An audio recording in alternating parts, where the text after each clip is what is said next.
এই মুহূর্তে চাকরি প্রার্থীদের জন্য মাননীয় মুখ্যমন্ত্রীর সবচেয়ে গুরুত্বপূর্ণ বক্তব্য। Special executive JRBT Tripura, police constable, TET সহ প্রত্যেক চাকরি প্রার্থীর জন্য মাননীয় মুখ্যমন্ত্রীর এই বক্তব্য সবচেয়ে গুরুত্বপূর্ণ।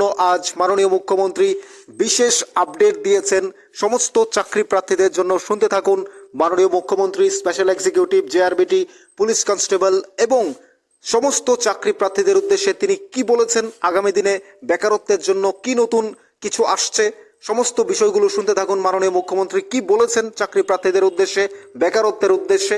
তার আগে নিউজ ত্রিপুরা ওয়ান চ্যানেলটি অবশ্যই সাবস্ক্রাইব করুন।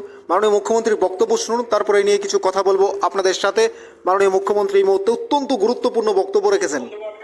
চাকরি নেই, চাকরি নেই, আপনারা জেনে খুশি হবেন। বন্ধুবান খালি বলছে চাকরি নেই, চাকরি নেই, আপনারা জেনে খুশি হবেন। কিছুদিনের মধ্যে আমরা কাঙ্ক্ষিত যে ঘটনাটা আমরা সবসময় বলে আছি, স্পেশাল এক্সিকিউটিভ এবং রাজ্য পুলিশের কনস্টেবল যে নিয়োগ, তাও প্রায় চূড়ান্ত পদে কিছুদিনের মধ্যে তার খবর আপনারা পাবেন। আমরা কাঙ্ক্ষিত যে ঘটনাটা আমরা সবসময় বলে আছি, স্পেশাল এক্সিকিউটিভ এবং রাজ্য পুলিশের কনস্টেবল যে নিয়োগ, তাও প্রায় চূড়ান্ত পদে কিছুদিনের মধ্যে তার খবর আপনারা পাবেন। আজকের জমায়েতে কাঙ্ক্ষিত যে ঘটনাটা আমরা সবসময় বলে আছি, স্পেশাল এক্সিকিউটিভ এবং রাজ্য পুলিশের কনস্টেবল যে নিয়োগ, তাও প্রায় চূড়ান্ত পদে কিছুদিনের মধ্যে তার খবর আপনারা পাবেন। আজকের জমায়েতে অনেক বোনেরা আছেন এখানে। আমরা জানি আমাদের প্রধানমন্ত্রীজি সবসময় বলেন যে নারী শক্তির ক্ষমতায়ন আমাদের দরকার। আমাদের এই সরকার আসার পর 33% নারীদের জন্য, মহিলাদের জন্য আমরা আমরা সংরক্ষণ রেখেছি। আপনারা জানেন প্রধানমন্ত্রীজি ত্রিপুরা গ্রামীণ জীবিকা মিশন সহায়ক দলগুলোকে লাখপতি দিদি তৈরির জন্য চেষ্টা করছে। সমস্ত জায়গায়, গ্রাম শহর সব জায়গায় সামাজিক অর্থনৈতিক যে উন্নয়ন সেটা আমরা করছি। ত্রিপুরাতে এখন পর্যন্ত প্রায় 83,000 লাখপতি দিদি আপনার অলরেডি তৈরি হয়ে গেছে। বন্ধুগণ, বেকার সমস্যা সমাধানে শূন্যপদ পূরণে আমরা বিভিন্ন পদক্ষেপ আমরা নিয়েছি। এর মধ্যে আমরা এই সরকার আসার পর আমরা নিয়োগ নীতি প্রণয়ন করা হয়েছে এবং তাতে করে ট্রান্সপারেন্সি যাকে বলে, আগে আমরা দেখতাম আপনার 10,323-এর ঘটনা আপনারা জানেন যে কিভাবে চাকরি দেওয়া হয়েছে, কোর্টের আদেশে সেই তাদের চাকরি বাতিল হয়ে গেছে। আমরা সেই দিকে আমরা যাচ্ছি না।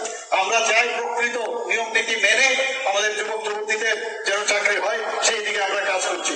জয়েন্ট রিক্রুটমেন্ট বোর্ড জেআরবিটি আপনারা জানেন, গ্রুপ সি এবং গ্রুপ ডিতে প্রায় 4,390 জনকে আমরা নিয়োগ করেছি। টেট পরীক্ষায় প্রায় 6,842 জন শিক্ষক শিক্ষিকাকে নিয়োগ করা হয়েছে। স্পেশাল এডুকেটরে আমরা নিয়োগ করেছি প্রায় 88 জনকে। টিপিএসসির মাধ্যমে বিভিন্ন দপ্তরে প্রায় 1,351 জনকে আমরা নিয়োগ করেছি। টিপিএসসির মাধ্যমে আরো 745টি পদ পূরণের প্রক্রিয়া চলছে। বন্ধুগণ, খালি বলছে চাকরি নেই, চাকরি নেই। আমাদের সরকার আসার পর এখন পর্যন্ত আমরা প্রায় সরকারি চাকরি 13,000-এর উপর আমরা অলরেডি চাকরি দিয়েছি। শুধু তাই না, হয়তো অন্যান্য চাকরি আছে, কন্ট্রাক্টুয়াল চাকরি আছে, বিভিন্ন ভাবে আমাদের চাকরি দেওয়া হচ্ছে।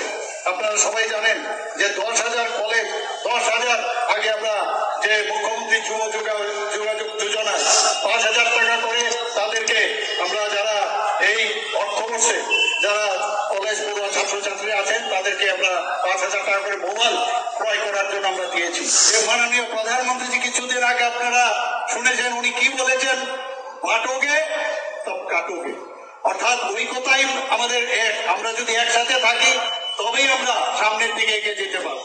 এই ঐক্যবদ্ধ তার যে আজকে এই যে যাত্রা, সেটা আরেকটা হচ্ছে আমাদের ত্রিপুরায় যে বারবার আমরা প্রথম থেকে আমরা যেটা বলে আসছি যে নেশামুক্ত ত্রিপুরা, সেই যে থিম সেটাকে সামনে রেখে আমরা গণতন্ত্রে বিশ্বাস করি, গণতন্ত্রের প্রতি আমাদের আস্থা আছে। মাননীয় প্রধানমন্ত্রী সবসময় বলেন যে আমরা গণতন্ত্রের উপর ভিত্তি করে আমরা আগামী দিন চলবো। আমরা কারোর উপর আঘাত করবো না, কিন্তু কেউ যদি আমাদেরকে আঘাত করে তাহলে আমরা চুপ করে বসে থাকবো না। শুনলেন মাননীয় মুখ্যমন্ত্রী প্রফেসর ডাক্তার মানিক সাহার এক্সক্লুসিভ বক্তব্য। সবচেয়ে বড় আপডেট, স্পেশাল এক্সিকিউটিভের রেজাল্ট দ্রুত দেওয়া হবে। Special executive ready, police constable ready, যাদের ভাইভা চলছে, এবং জেআরবিটির সম্পর্কেও তিনি বলেছেন সেটাও কিছুদিনের মধ্যে দেওয়া হবে এবং টেট যারা পাশ করে রেখেছেন তাদেরকেও খুব দ্রুত দেওয়া হবে। এছাড়াও নতুন করে আরও প্রচুর চাকরি নেওয়া হবে। তাছাড়া মাননীয় মুখ্যমন্ত্রী সরাসরি বলেছেন ট্রান্সপারেন্ট কাকে বলে, ট্রান্সপারেন্ট কিভাবে হয়। এই রাজ্যে ট্রান্সপারেন্ট ছাড়া কিচ্ছু হবে না, তিনি আবারও বলে দিয়েছেন। এবার তিনি 10,323-এর কথা টেনে এনেছেন, তাদেরকে চাকরি দিয়ে কি হয়েছে।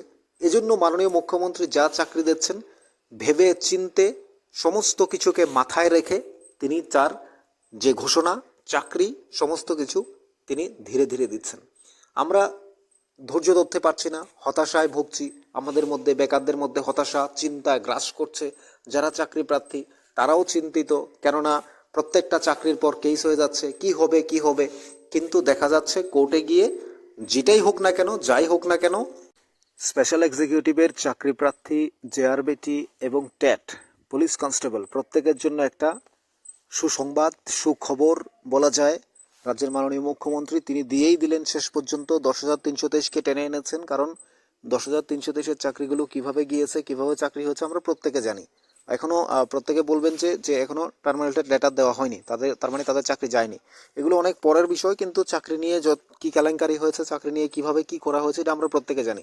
শাস্তি পাচ্ছে কিন্তু 10,323-এর যারা টিচাররা ছিলেন তারাই শাস্তি পাচ্ছেন, যারা চাকরি দিয়েছেন তারা কিন্তু পাচ্ছেন না। এই জন্য মাননীয় মুখ্যমন্ত্রী প্রফেসর ডক্টর মানিক শাহ এবং তার সরকার বা তার ক্যাবিনেট মন্ত্রীরা, এই বিজেপি সরকার, তারা একটা সিদ্ধান্ত নিয়েছেন যে চাকরিগুলো হবে প্রত্যেকটা চাকরি আমরা একেবারে নিয়ম নীতি মেনে 100% ট্রান্সপারেন্ট, স্বচ্ছতা মেনে চাকরিগুলো দেব। এবার স্পেশাল এক্সিকিউটিভের অনেকে প্রশ্ন করছেন, চাকরি প্রার্থীরা যারা রয়েছেন, যারা ভাবছেন যে আমাদের চাকরিটা পার্টির মাধ্যমে হবে, আমাদের চাকরিটা অন্য কোনোভাবে হবে, রাজনীতির মাধ্যমে হবে। এবার আমরা সবসময় বলছি যে মাননীয় মুখ্যমন্ত্রী যখন বলছেন 100% ট্রান্সপারেন্ট ভাবেই হবে, এই ভিডিওতে এই কথাগুলোও তিনি বলছেন। আপনারা যে বক্তব্যটা শুনলেন ভালো করে শুনুন। মাননীয় মুখ্যমন্ত্রী বলছেন যে স্পেশাল এক্সিকিউটিভ থেকে শুরু করে জেআরবিটি প্রত্যেকটা চাকরি 100% ট্রান্সপারেন্ট হবে। ট্রান্সপারেন্ট নিয়েই তিনি কথা বলেছেন, অর্থাৎ বোঝাই যাচ্ছে ট্রান্সপারেন্ট হবে। এবার আপনারা যারা ভাবছেন যে 100% ট্রান্সপারেন্ট হবে না, রাজনীতির শিকার হবে, পলিটিক্সে চাকরি হবে, এবার তাহলে আপনারা যখন রেজাল্ট দেবে, মাননীয় মুখ্যমন্ত্রী যখন, যেহেতু মাননীয় মুখ্যমন্ত্রীর দপ্তর রয়েছে, যদি রাজনীতির মাধ্যমে চাকরি হয় তখন মাননীয় মুখ্যমন্ত্রীর দিকেই প্রশ্নটা আসবে। এটা আপনাদের ভাবতে হবে। একজন রাজ্যের মাননীয় মুখ্যমন্ত্রীর দিকে যদি প্রশ্ন ছোড়া হয় যে মুখ্যমন্ত্রী বলছেন ট্রান্সপারেন্টে চাকরি হবে, এবার চাকরির রেজাল্ট দেওয়ার পর যদি দেখা যায় যে রাজনীতির মাধ্যমেই চাকরি হয়েছে, তখন মুখ্যমন্ত্রীর দিকেই তো আঙ্গুল তুলবে সবাই, যে মুখ্যমন্ত্রী বলছেন যে আমার দিকে যেন কেউ আঙ্গুল তুলতে না পারে। এবার প্রশ্নটা আপনারা ভেবে দেখুন, উত্তরটা আপনারাই পেয়ে যাবেন। আমাদের মনে হচ্ছে 100% ট্রান্সপারেন্ট হবে মাননীয় মুখ্যমন্ত্রীর কথা অনুযায়ী, যেহেতু এখন পর্যন্ত সব চাকরিতে হচ্ছে। এই স্পেশাল এক্সিকিউটিভও হবে, পুলিশ কনস্টেবল থেকে শুরু করে আর টেট প্রত্যেকটা তো হচ্ছেই। অর্থাৎ এই চাকরিগুলো 100% ট্রান্সপারেন্ট হবে, এইটুকু আমরা নিশ্চিত করতে পারি। এবং শিওর করে দিয়েছেন মাননীয় মুখ্যমন্ত্রী, যে আপডেট আজ দিয়েছেন, এই মুহূর্তে যে আপডেট নিয়ে আমরা কথা বলছি, মাননীয় মুখ্যমন্ত্রী আজ বিশেষ প্রোগ্রামে তিনি বলে দিয়েছেন যে স্পেশাল এক্সিকিউটিভের চাকরি কিংবা স্পেশাল এক্সিকিউটিভ এবং পুলিশ কনস্টেবল দ্রুতই অফার দেওয়া হবে, সব রেডি হয়ে গেছে। এবং তিনি জোর গলায় বলেছেন, আপনারা বারবার শুনেছেন। এবং জেআরবিটির কথাও তিনি বলেছেন কিভাবে ট্রান্সপারেন্ট হয়েছে। এই রাজ্যের ট্রান্সপারেন্টের ক্ষেত্রে বা এই রাজ্যের 100% ট্রান্সপারেন্টের জন্য একটা উদাহরণ বলা যায় জেআরবিটি। অর্থাৎ গ্রুপ সি এবং গ্রুপ ডির অফার খুব দ্রুত দিয়ে দেবে। মাননীয় মুখ্যমন্ত্রীর কথায় এটুকু স্পষ্ট পাওয়া গেছে। টেট পরীক্ষার্থীরা, চাকরি প্রার্থীরা কিছুদিন আগেও আমরা দেখেছি মুখ্যমন্ত্রী বাড়ি ঘেরাও করেছে। অর্থাৎ সে জায়গায় দাঁড়িয়ে তাদের জন্য মুখ্যমন্ত্রী চিন্তাভাবনা করছেন, সেটা তাদেরও চাকরি হবে।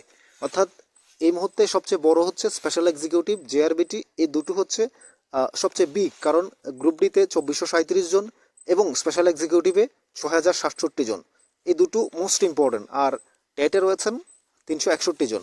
সেই জায়গাতে আরও রয়েছেন অন্যান্য ডিপার্টমেন্ট যেগুলো রয়েছে, পুলিশ কনস্টেবলে 1000। অর্থাৎ প্রত্যেকটা চাকরি কতটা গুরুত্বপূর্ণ, 10,000-এর উপরে চাকরি, এগুলো যদি একেবারে নিয়োগ করে দিতে পারে, মাননীয় মুখ্যমন্ত্রী যদি এগুলোকে সরাসরি দিয়ে দেন, তাহলে রাজ্যের বেকার কতটা কমবে সেটা আপনারা ভাবতে পারছেন। এবং মাননীয় মুখ্যমন্ত্রীর প্রতি বেকারত্বের যে ভরসা রয়েছে, চিন্তাভাবনা রয়েছে, এবং আগামী দিনে যে এই ট্রান্সপারেন্ট কিভাবে ট্রান্সপারেন্ট হবে বা হচ্ছে, এগুলো নিয়ে রাজ্যের জনগণ ভাবছে এবং দেখছে। আর বেকারত্বকে উৎসাহিত করছে মাননীয় মুখ্যমন্ত্রী ঘরে বসে পড়ার জন্য। এবং তার মধ্যে স্পেশাল এক্সিকিউটিভ অন্যতম। এই স্পেশাল এক্সিকিউটিভ প্রত্যেকটা সময় আমরা দেখতে পাই কমেন্টস বক্সে, তাদের যে কোনো ভিডিওতে তারা কমেন্টস করে কবে রেজাল্ট দেবে, কবে কী হবে, আপডেট কোথায়। এবার মাননীয় মুখ্যমন্ত্রী যে বক্তব্য রেখেছেন, এরপর আপনাদের কি বলার আছে আপনারা অবশ্যই কমেন্টস বক্সে বলবেন। এবং মাননীয় মুখ্যমন্ত্রী আরও বেশ কিছু গুরুত্বপূর্ণ কথা বলেছেন, আমরা সেই কথাগুলো পরবর্তী ভিডিওতে আপনাদের সামনে তুলে ধরবো। সেটা স্পেশাল এক্সিকিউটিভ হতে পারে, জেআরবিটি, প্রত্যেকটা বিষয়ে। আমরা কথা বলবো। এবং আপনাদের কি মনে হয় মুখ্যমন্ত্রীর এই আপডেট, মাননীয় মুখ্যমন্ত্রী যে সিদ্ধান্ত দিয়েছেন বা যে ঘোষণা দিয়েছেন কয়েকদিনের মধ্যে দিয়ে দেওয়া হবে, সব রেডি হয়েছে, স্পেশাল এক্সিকিউটিভ থেকে শুরু করে জেআরবিটি এবং পুলিশ কনস্টেবল থেকে শুরু করে প্রত্যেকটা বিষয়, এবং আগামী দিনে যারা রয়েছেন চাকরি প্রার্থী তাদের জন্য একটা বিশেষ আপডেট যে এই টিপিএসসির মাধ্যমে আরও 700 লোক নিয়োগ করা হবে। অর্থাৎ এই যে বিষয়গুলো মাননীয় মুখ্যমন্ত্রী ঘোষণা করেছেন, আপনাদের কি মনে হয় আপনারা জানাবেন কমেন্টস বক্সে। এবং আমরা যে বারবার বলি স্পেশাল এক্সিকিউটিভের আপডেট রেজাল্ট রেডি হয়েছে, 100% রেডি, আপনারা এখন বিশ্বাস করতে পারছেন? আপনাদের কি মনে হয় অবশ্যই কমেন্টস বক্সে আমরা জানতে চাই। তবে নিউজ ত্রিপুরা 1 চ্যানেলটি সাবস্ক্রাইব করে রাখুন, যারা এখনও সাবস্ক্রাইব করেননি প্রত্যেকটা আপডেট পেতে আমাদের চ্যানেলটি সাবস্ক্রাইব করে রাখুন, আমাদের সাথে থাকুন। আমরা পরবর্তী ভিডিওতেও আমরা প্রত্যেকটা বিষয় আমরা তুলে ধরবো, এবং পরবর্তী ভিডিওতে স্পেশাল এক্সিকিউটিভ জেআরবিটির এবং প্রত্যেকটা বিষয় নিয়ে আমরা আপনাদের সামনে পৌঁছে দেবো। আপনাদের খবর আপনারা কি মনে করেন মুখ্যমন্ত্রীর বক্তব্যে জানাবেন কমেন্টস বক্সে।